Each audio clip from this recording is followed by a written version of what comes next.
이런 전 궁금증이 들긴 해요. 이 타이밍에 왜 문재인 대통령이 최종 결정한 거는 나다. 정책적 판단을 사법의 잣대로 재단화를 하지 마. 이런 취지의 강한 논평을 공식 입장을 발표했을까? 사법부 판단에 개입하려고 하는 거죠. 서울실장 이제 구속영장이 오늘 내일 결론이 나잖아요. 네. 그러니까 구속시키지 말아라는 압박을 하는 거죠. 김태현의 정치쇼. 김태현의 정치쇼 2부 뉴스 속 깊숙한 이야기를 들어본 인터뷰 시간이 돌아왔습니다. 자, 오늘은 오랜만에 모셨어요. 저희 아마 7시로 옮긴 다음부터는 옮기고 나서 첫 번째 출연이신 것 같은데 핫해 뜨거운 남자 국민의힘 하태경 의원 모셨습니다. 안녕하세요. 예, 반갑습니다. 네, 오랜만에 뵙습니다. 예. 오늘도 좀 핫한 얘기를 해볼 건데 역시 뭐 이거죠. 저 의원님께서가 저 서해 공무원 피살 사건 진상조사 TF 단장 맞습니다. 하셨잖아요. 예전에 저희 9시 때 출연했을 때도 그 이야기를 해주셨던 거로 기억을 하는데 어제 이 문재인 대통령이 처음 이 사건에 관련 입장을 공식적인 입장문을 냈습니다. 윤석열 의원이 대독한 거니까 뭐 이렇게 말씀하시더라 이런 전언이 아니라 공식 입장문을 대독한 거거든요. 어제 어떻게 보셨습니까? 이 입장문. 그러니까 이제 문재인 대통령이 일단 팩트 관계에 대해서 잘못 알고 있는 게 중요한 게 하나 있는데 그래요? 이제 윤석열 정부 들어서 입장이 바뀌었다. 저 해경이나 이런 그렇죠. 정부 입장이 바뀌었다는데 실제로 바뀌기 시작한 거는 문재인 정부 때 바뀌기 시작했어요. 문재인 정부 언제 때? 문재인 정부 때 이제 국가인권위원회가 이제 월북을 뒷받침하는 이제 근거 중에 한 두 가지가 조작되었다는 걸 밝혔죠. 하나가 이제 그 공무원 이대준 씨가 정신적 공황 상태였다. 근데 그게 조작됐었어요. 실제로 당시 이제 정신과 의사들 전문가들한테 물어본 결과 잘 모른다, 알기가 어렵다. 근데 어떻게 알겠어요? 직접 진단하고 뭐 만나서 이야기해보고 이러기 전에는 그거 하나랑 그다음에 도박빚이 실제로 월북을 했던 아주 큰 동기 중에 하나인 것처럼 발표를 했잖아요. 그때 그랬죠. 근데 이제 도박빚이 과장됐다. 한 몇 배 과장됐다. 뭐 이런 거를 국가인권위원회가 밝히기 시작했고, 그때부터 우리가 의심하던 게 사실이었구나. 이 당시 발표했던 월북 근거들이 다 틀린 걸로 당시에는 이제 인식이 되고 있었는데, 그리고 이제 대선 전에 해경에서도 제가 이제 해경 사람들 불러가지고 얘기 들어보니까 실제로 뭐 내부에서는 다 과장된 걸로 그 당시 생각하고 있었어요. 그때도 저 의원님 그런 말씀 해주셨어요. 그렇죠. 방으로 또 해경 관계자가 찾아와서 얘기했다는 말씀도 해주셨잖아요. 그렇죠. 그래서 예를 들어 뭐 구명조끼 당시 그 배에 있는 게 없어졌다. 근데 없어진 게 없다라고 해경은 알고 있었거든요. 구명조끼 없어진 게 없다. 그렇게 대선 전에도 이미 얘기를 했다. 그렇죠. 그리고 그 실제로 감사원 조사해 보니까 구명조끼가 한국 게 아니더라. 그리고 그때 나왔던 얘기인가요? 저희는 최근에 보도돼서 알았거든요. 감사원은 알고 있었다. 감사원 최근 감사원이죠. 그 간자체 한자가 써 있는. 그렇죠. 이건 최근에 나온 거고. 그래서 다시 재확인된 거죠. 그러니까 배에서는 구명조끼 없어진 게 없는 거죠. 자, 그런데 저는 어제 문재인 대통령의 입장문 중에서 제일 저는 제 귀를 잡았던 문장은 이 문제거든요. 이 문장입니다. 당시에 이른바 특수정보까지 모두 살펴본 뒤에 당시 대통령이 국방부, 해경, 국정원 등의 보고를 직접 듣고 그 보고를 최종 승인한 거다. 그러면 결정은 문재인 대통령 본인이 했다라고 얘기를 하는 거잖아요. 그러니까 이게 수사에 작용할 것 같아요. 사실 저도 궁금했거든요. 문재인 대통령이 월북 관련한 이야기를 이렇게 발표해라라고 지시를 한 건지 아니면 그냥 사후에 보고를 받은 건지. 근데 이번에 월북이 맞다라고 본인이 판단했다는 거잖아요. 그러니까 내가 그 보고를 받고 최종 승인한 거다 이렇게 얘기를 했어요. 그렇죠. 그러니까 이 부분이 사실 뭐 대한민국은 법 앞에 평등하고 누구나 죄가 있으면 수사를 받잖아요. 근데 지난번에 감사원에서 서면 조사 요청했을 때 거부했어요. 그건 제 생각할 때는 검찰까지 안 갔으면 하는 바람이 있었을 거예요. 감사원에서 끝내려고 특별한 증거가 안 나오면. 근데 지금 월북이 조작이라는 사실 및 증거들이 드러나고 있고, 근데 문제는 서훈 실장이 문 대통령을 속인 건지. 이거 확실한 증거가 있습니다. 이렇게 해서 뭐 신뢰를 해서 그럼 그렇게 발표하라고 한 건지 아니면은 사실 특수 정보도 SI 정보도 다 봤을 거 아니에요. 저도 보고도 받았고. 그러면 본인이 직접 내가 월북했다는 말을 한 적이 없어요. 북한 군인들 사이에 이제 월북한 거 같다라는 이야기가 딱 한 번 나오고. SI 정보요? 예. 그리고 이제 그것도 군인이 이제 북한 쪽 바다로 가니까 이게 북한 사람인지 한국 사람인지 확인돼야 되고 자기들 물어보는 매뉴얼이 있단 말이죠. 그래서 당신 그럼 월북한 게 맞냐 하니까 기진맥진한 목소리로 긍정적으로 답변했다는 거예요. 그러니까 이게 당시에는 뭐 30 몇 시간 바다 위에 떠 있고 먹지도 못하고 그러니까 이게 정상적인 상태가 아니었단 말이죠. 그래서 그 말을 신뢰하기가 어려웠어요. 근데 그것 말고는 아무런 단서가 없거든요. 근데 이제 제가 궁금한 거는 내가 승인했다, 내가 결정했다라고 얘기를 한 거잖아요. 이게 저는 잘못하면 양날의 칼일 수도 있는 거잖아요. 만약에 그게 월북 판단한 게 만약에 사법적으로 위법이라고 하면 그걸 그냥 위법한 결정을 내가 나중에 보고받은 게 아니라 내가 결정했다는 얘기는 내 책임이라는 얘기거든요. 그래서 아마 국민의힘에서는 김미애 원내대변인 논평 보니까 자신이라고 밝힌 거다. 자백이다 뭐 이런 얘기 나오고. 아니 그것만 가지고는 그렇게 판단하기는 좀 이르고. 근데 이제 이 조작된 과정은 모르고 결론만 그렇게 공유했을 수도 있죠. 결론만 공유했을 수 있다. 근데 이제 문제는 판단을 가지고 사법 처리하지 않잖아요. 근데 이제 서류 조작을 하고 서류 삭제를 하고 이게 지금 사법 심사 대상 아닙니까? 근데 이거 이제 검찰이 볼 때는 서훈 실장이 삭제 지시나 근데 대통령한테 이제 삭제 이런 이야기를 상의를 했을지 수사기관에서는 궁금할 거 아닙니까? 그래서 저는 국민의힘의 자인이다 이런 논평하고 민주당 쪽에서는 정면 돌파한 거다. 세탄탄 이런 반응이 나오거든요. 그 부분은 이제 서훈 실장 수사를 하고 또 검찰이 어느 정도 자료를 확보하고 있는지 모르겠는데 아무튼 나름 지난번에도 국방부 장관이 구속이 됐잖아요. 그리고 나중에 이제 구속 적부심을 풀려나긴 했지만 어느 정도 소명을 한 것 같아요. 그럼 풀려나잖아요. 그래서 이번에 서훈 실장도 국방부 장관 진술이 있기 때문에 좀 상당히 힘들지 않을까. 저는 이제 구속영장이 나오지 않을까 하는 생각이고, 그리고 대통령에 대해서는 전직 대통령이 자꾸 수사 받는 거는 바람직하지 않지만은 이제 의심할 만 하잖아요. 왜 떳떳하면은 왜 그 자료를 다 숨깁니까? 대통령 기록관에 유족들이 그렇게 보자고 하는데 떳떳하면 다 공개하면 되지. 그래도 너무 감정적으로 대응하잖아요. 무엄하다, 무례하다, 막 이런 발언까지 하고. 근데 이런 전 궁금증이 들긴 해요. 이 타이밍에 왜 문재인 대통령이 최종 결정한 거는 나다. 정책적 판단을 사법의 잣대로 재단하려 하지 마. 이런 취지의 강한 논평을 공식 입장을 발표했을까? 사법부 판단에 개입하려고 하는 거죠. 서훈 실장 이제 구속영장이 오늘 내일 결론이 나잖아요.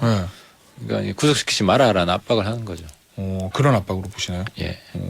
윤건영 의원은 정치 보복이라는 취지의 얘기를 하던데 어제.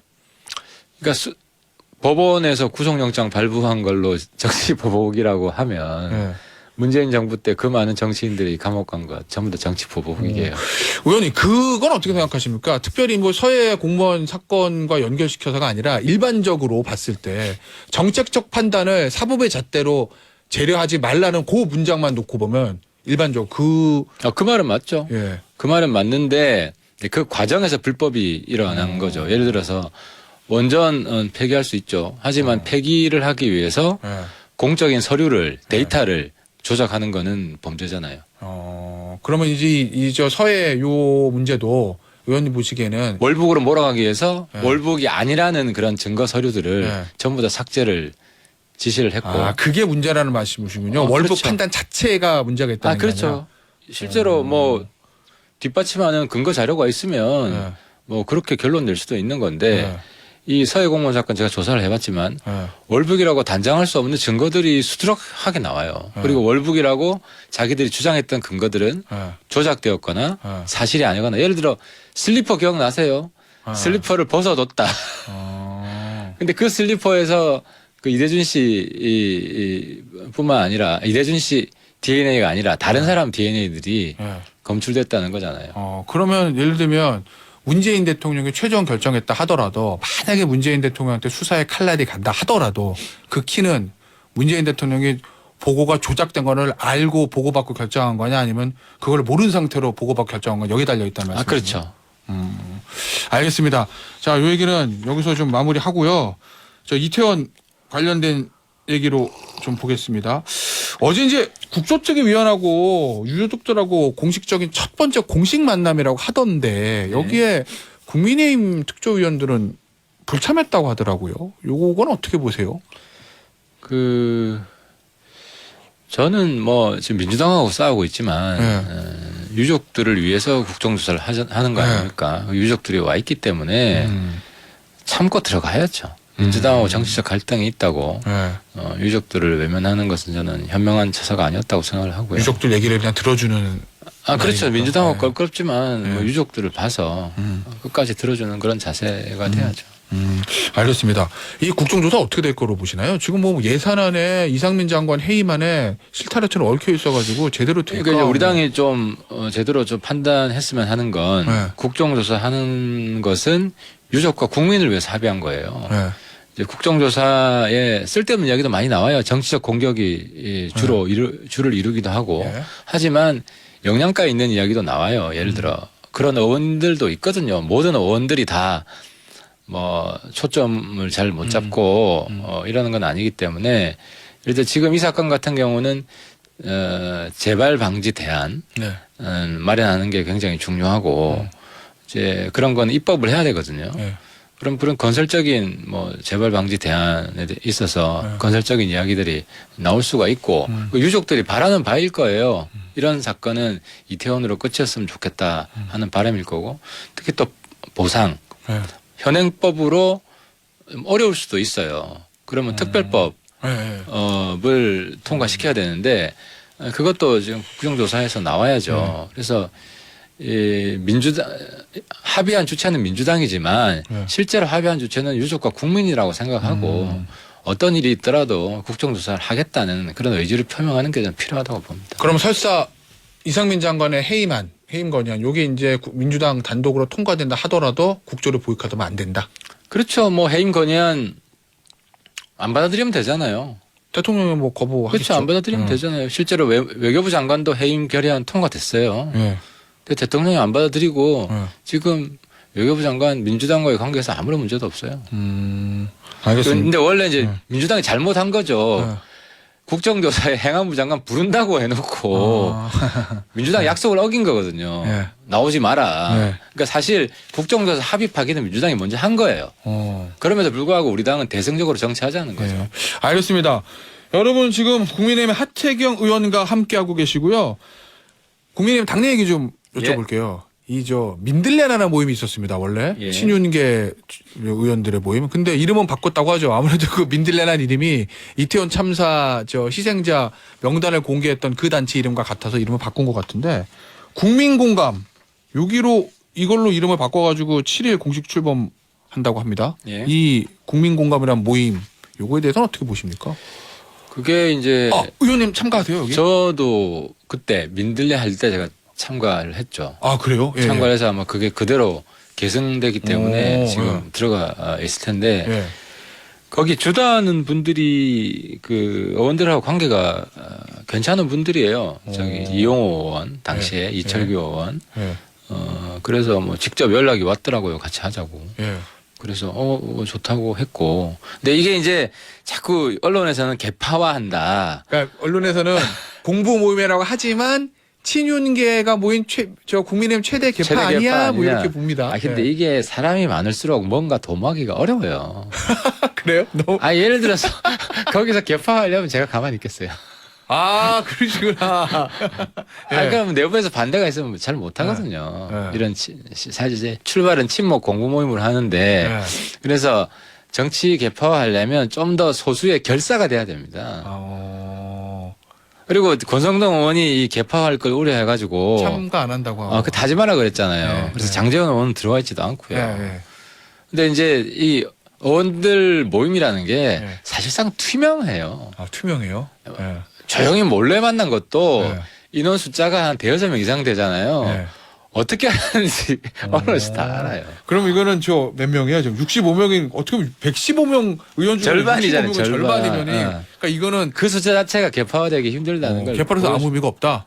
그렇죠. 근데 여기 뭐 김기현 의원도 참여하시고 안철수 의원도 참여하시고 요게 전당대회 때 이제 표 때문에 가는 거다 뭐 이런. 그래서 많이 하던데. 모여 있으니까. 그분들 표 보고 이제 많이 들어오시는 거예요. 그럼 저 국민공감 모임이 주축이 돼가지고 친윤계 후보를 전당대회에 밀 수도 있다라는 언론의 관측은 그냥 소설이다. 일부 의견이 있을 수 있지만 거기 압도적 다수가 누구 밀고 하는 거는 그런 일은 없을 거예요.